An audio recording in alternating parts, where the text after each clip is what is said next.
just the beginning, right? Yeah, it's a pretty significant day, and it's exciting, and we couldn't have asked it to go any better today, and the energy and and all the support and everything. So phase 1 is done, and now we move on to phase 2.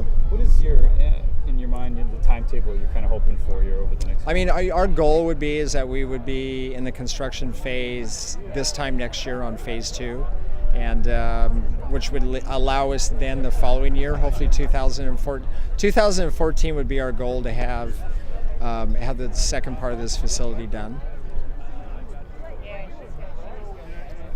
That ambitious, or? Yeah, this whole thing has been ambitious. We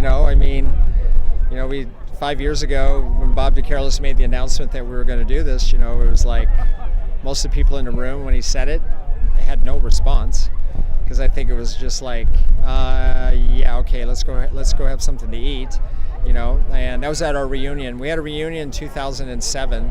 Because we hosted the Pac-10 cross-country meet here, and that's where Bob made the announcement that night at the reunion, and really it had no impact, and because I just think, rightfully so, it seemed like a really far-fetched idea at that time, but fortunately it hasn't been a far-fetched idea, and and we move on to phase 2, and no one is telling us this is a crazy idea. I mean, the more people find out about it, the more interest they have in it.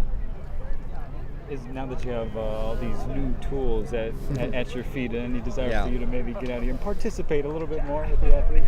No, those days are gone, but I'll tell you one thing, I enjoy coming to track practice. I didn't realize how long it had been since I'd actually told a team we're going to meet at the track, and our track, and 8 years of meeting outside my office door, or meeting on a bike path, or having to jump in vans and go to one of the local high schools all the time, became old, and now we're in a position where we can actually come like everybody else does, actually go to your facility and have practice, or and hopefully in the future real soon a competition.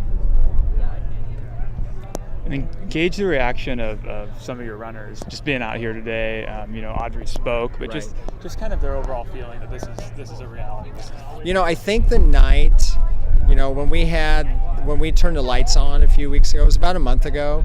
That night, I think, we had like 25 of our young ladies here that evening, and I think that evening it hit home to everybody that this was real, and it's just.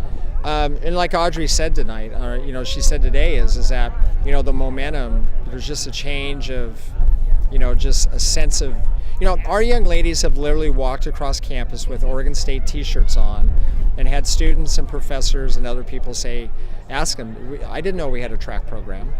And when you don't have a facility and you don't have home competitions, it's easy to be out of sight, out of mind. And you'd have to be blind now not to see this 11,000 square yards of track surface, sitting here behind the Hilton Hotel. It's pretty obvious there's now a new track and field facility at Oregon State. So, yeah, it's really cool. I'm not sure if they asked you this already, but what does this mean for recruiting for you? Huge. One of the things I have purposely not done since I've been here is spend a lot of time going out of the state. Because to be honest with you, it was really difficult to call a really top-notch recruit from anywhere in the country and say, hey, come to Oregon State, we've got everything everybody else does. And that wasn't the truth. But now, I love to recruit, and I've kind of had one hand tied behind my back, during this period of time, because, we haven't had a facility that you could be honest about, and now we can. So, even just for my own self personally, it's made all the difference in the world.